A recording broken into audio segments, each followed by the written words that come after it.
Hey Roadies, this is Adriana from Roadie Free Radio. In this episode, Larry speaks with legendary audio engineer Nite Bob and veteran tour manager Rich Nesin. With careers spanning from early 70s to now, these two have been working with a variety of artists such as Bob Dylan, Iggy Pop, New York Dolls, Aerosmith, Kiss, and several more. In this short clip, Bob and Rich discuss the difference between a $20 ticket from back in the day to what is behind a $400 ticket today. Their response? Greed. If you want to hear more about Nite Bob and Rich, make sure to check out the full episode number 113 from December 10th, 2018. Thank you for listening, and thank you for subbing. Here are Larry, Nite Bob, and Rich. You got someone who can communicate to 100 people, 1,000 people, or 20,000 people, and it's in a live thing. Right. You know, to keep their the attention of 20,000 people is a powerful thing. I know that like I was doing this show, I was doing Mixing Kiss at the time, and we're playing Donington, right? And there was 100,000 people at this, event, right? And I was there checking some gear, and I walked up to the microphone and I said, "Stand up." You get 100,000 people to stand up, you know. Well, you say it like that. Wow. Look at that. That's if I said, "Stand on your head." But it's a feeling of power, and I gotta tell you that a lot of especially when they're playing big places, people don't play big places the way they used to. Used to be every band could sell 20,000 seats. The culture is completely different now. Yeah. Right? Music is disposable. It's just, something you go put to Spotify to put on when you're doing something else, But when it was a culture, when it meant something to, you wanted to be at a show with people who liked the same kind of music you liked and to share an experience together. Now we're all segmented now, Yeah. But But also people out of the house is really difficult. Also, they could do that because the caliber of bands that would play together on bills. Oh, I don't know. with like I blame the audience. I really do. Well, but I think Blue Oyster Cult. I worked for them in 1976. Oh, Don't great Fear band. the Reaper as a big hit, Mm-hmm. and we're out on the road. And our opening acts are Rush and Bob Seger and the Yeah. Silver Bullet Band. Uh-huh. I mean, what See, kid at that 'cause age now it's wouldn't all have about gone the to those money. shows? It's all about the money now. You don't want to have a Yeah. good band open for you Right. because you want to look good. Right. And That's actually 'cause goes to another point that we've kind of touched on. Headline acts, because live touring is their revenue stream. Don't want to spend on support acts. No, they want you to pay to be on their tour. Right. So there's pay to play for Which one has thing. been happening for a long time. It's not a new Right. thing. But that the was British bands but were it like was- that. The it was a- buy-on was always there. It was a club level thing until the last 15 years or so. No. No. All right. It's Well, always been a buy-on. Well, that's true. Yeah, but then in those days you had the record company offering tour support, and that was the way. You know what it was? The marketing department was going to help with the advertising of the tour. I was on and a pushing Van all that. Halen tour 10 years ago. 10 years? Yeah, 2004, 14 years ago, right? To get on That's 10 that years tour, ago. you had to pay $50,000 to do a month's worth of shows. Yeah.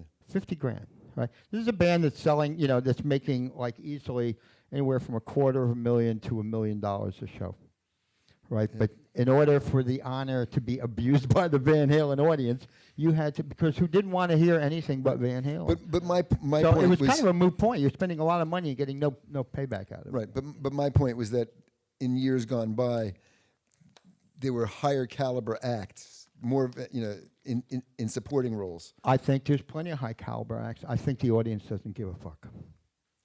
That could well be. Really, you know what I mean? It's like they don't. It's not part of the culture like it was when we were growing up. When Well, most of I these was people were growing up.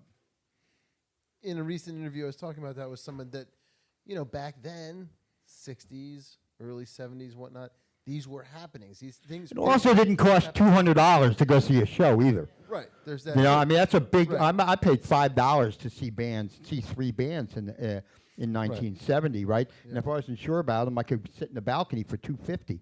And now it's like, you're a father. Your son come to you and ask for $300 to see some band you never heard of. Would you give him the money? Well, talk about putting him on the spot. But yeah, his son's sitting out there. My son actually went to see a band in Brooklyn at Music Hall of Williamsburg on Halloween. It was a $20 ticket. Yeah, I was okay, I was happy to buy him a ticket. I'm sure you were. He has not asked me to buy him a ticket to see the Fucking Rolling bargain, Stones 20 this bucks. summer Right. for $400 a ticket. Is that what And they're don't going even for? think about it. Is that what they're going for right now? I think so. That's what it is now. You're going to be mowing a lawn for a year. No, seriously, think about it. You used to be able to go see, a lot of bands. And, it's like, your parents would give you $20 to get rid of you. I mean, it's like, oh, go see a band. Let's get out of the house, right? So you and your guys mother. can talk about what's behind that. What's behind a $400? Greed. Yeah. Greed. I mean, And you know what? Wait, I want to say one thing Okay, about no, this. let Bob talk. Besides the greed thing, if the audience didn't pay it, it wouldn't exist. Yeah. Right? So every time you buy a ticket for over, say $70 or something like that, you're encouraging the next smaller band to go, well, if they'll pay 70, they'll pay 150 next time for the same basic show. In fairness, bands like the Stones carry an enormous production that spares no expense. It doesn't justify it, but it does spend a good chunk of what they're taking in too. I mean, the Rolling Stones. I saw the Rolling Stones in They 1965. have a lot of money already. How much money do they need? We're not much money do they need? arguing that. I'm just saying. I'm down to my last 20 million. Let's make the ticket $600. Right. But I saw the Rolling Stones in 1965 at the Academy of Music. 5 guys on a stage, a 6th guy behind the amps, Ian Stewart, and then just small amps and that was it. And I paid $5, $6, if it was the ticket. My brother and I went, and it's like they're just as good now, maybe better because they've been playing longer, and they don't need any more than that. Right. But they give you more than that. It doesn't justify the cost. Right. But it does explain some of it. And they're traveling, like you said, with a lot more than those 5 guys now. Yeah.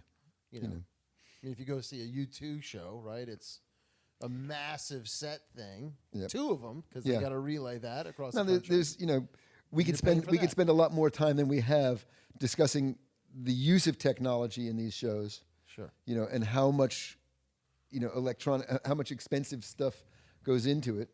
See, I still didn't say the word shit. You just did. But it doesn't change the fact that you're paying hand over fist for something that you should just simply be enjoying and appreciating for its gut value. Yes, but do you think that the audience now expects a certain level, and so therefore the artist? Well, I think that's the contract that they've sort of signed in blood by paying down that much money. Yeah. And as Bob said, if the audience didn't pay it, these bands wouldn't do it. Hey, what's happening, roadies? It's Larry here. Just wanted to thank you so much for listening to this short clip. I really hope you got something out of it. If you can take 2 seconds to head over to iTunes and drop us a review or a comment, we would greatly, greatly appreciate it. Keep listening, keep coming back, stay healthy out there, and remember, no roadies, no rock and roll.